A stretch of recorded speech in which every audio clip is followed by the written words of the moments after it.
বাসর রাতে নিজের স্বামীর জায়গায় যখন অন্য কেউ ধর্ষণ করছিল তখন বুঝেছিলাম কষ্ট কাকে বলে। আমার কথাটা শুনে হয়তো খুব অবাক লাগছে, কিন্তু এটাই হয়েছে আমার সাথে।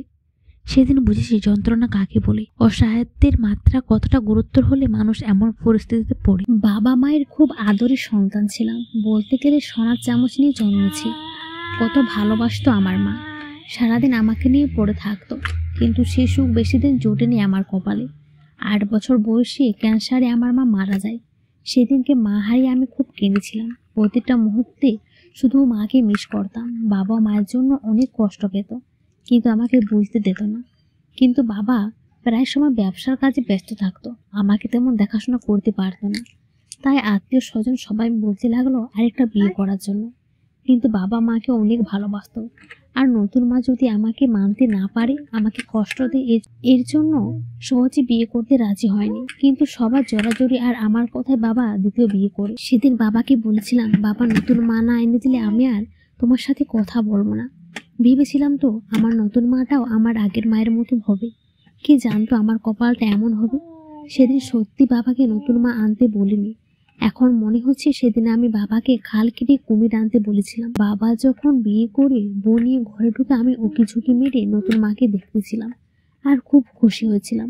কয়েকটা দিন হয়তো নতুন মায়ের সাথে ভালো ছিলাম, কিন্তু পর কখনো আপন হয় না, আর সৎ মা কখনো আপন মা হয় না, সেটা বুঝতে পারি কয়েকটা দিন পর। যে আমাকে আমার মা খাবার নিয়ে আমার পেছনে পেছনে দৌড়াতো, আর আমি বায়না করতাম এটা খাবো না ওইটা খাবো না, সে আমি আজকে ঠিকমতো খেতে পারছি না। এখন মনে হয় লবণ মরিচের ভাত অনেক মজা।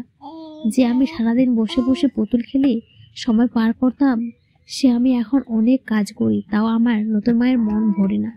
নানা রকম কথায় বেড়াজালে আটকায় পড়ে গেছি। ইচ্ছে করলেও এই কথার বেড়াজাল থেকে বের হতে পারছি না। দিনের পর দিন মানসিক আর শারীরিক যন্ত্রণা নিয়ে বেড়ে উঠছি। আমার বাবাও বদলে গেছে। যে বাবা আমার সুখের কথা ভেবে বিয়ে করতে চায়নি, আজকে সে বাবা নতুন মাকে পেয়ে আমাকে ভুলে গেছে। নতুন মায়ের কথায় উঠে আর বসে মারধর করে। নতুন মায়ের কোলে নতুন যে মেয়ে হয়েছে, বাবার কাছে এখন সে মেয়ে সব, আর আমি তো এক পরগাছা।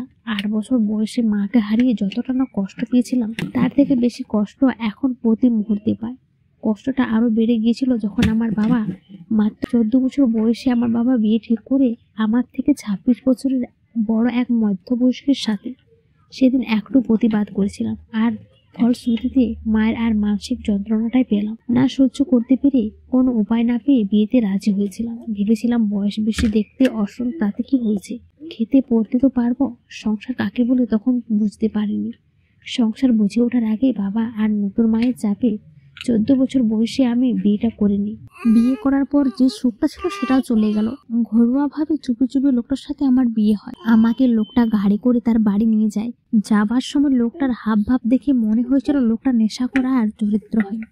যখন লোকটার সাথে বাড়িতে গেলাম বুঝতে পারলাম লোকটা অনেক ধনী আর সম্পদশালী। আমাকে বাড়ির ভেতর ঢুকিয়ে শক্ত করে হাত ধরে রুমের ভেতর নিয়ে ধাক্কা দিয়ে ফেললো, আর উনি একের পর এক মদের বোতল শেষ করতে থাকলো। সব আশায় তখন নিরাশ হয়ে গেল। বুঝতে পেরেছিলাম আমার জীবনে সব সুখ উড়ে গেছে, তার ফিরে আসবে না। আরো যন্ত্রণার কাতর হলাম তখন যখন খেয়াল করলাম রাতের বেলায় আমার স্বামীর পরিবর্তে অন্য একটা লোক আমার রুমে ঢুকে আমাকে ঝাপটে ধরে। ভয়ে জোরে চিৎকার করে উঠেছিলাম। পাশের রুম থেকে আমার স্বামী এসে বলল, কি রে হারামজাদি, এইভাবে চিল্লাচ্ছিস কেন? আমি ওনার এই ভাষা শুনে অবাক হলাম। কিছুটা বিস্মিত হয়ে শান্ত স্বরে ওনাকে বললাম, আপনি দেখেন এই লোকটা এসে আমার সাথে অসভ্যতা করছে। কর্কশ হাসি দিয়ে বলল, হারামজাদি, একে খুশি কর, না হয় তোর কপালে দুঃখ আছে। যা যা করতে বলবি তাই কর। ওনার কথাটা আমার বুকটা ভেদ করে কলেজায় লাগলো। তবুও বললাম, আপনি আমার স্বামী হয়, এমন কথা বলতে লজ্জা লাগছে না? হা হা হা, আমি তোর স্বামী? কে বলেছে? আমি তোকে তোর বাপের কাছ থেকে কিনে এনেছি। আশেপাশের লোক খারাপ বলবে তাই বিয়ে নাটক করেছি। তোর বাপ আমার কাছে তোকে বিক্রি করে দিয়েছে।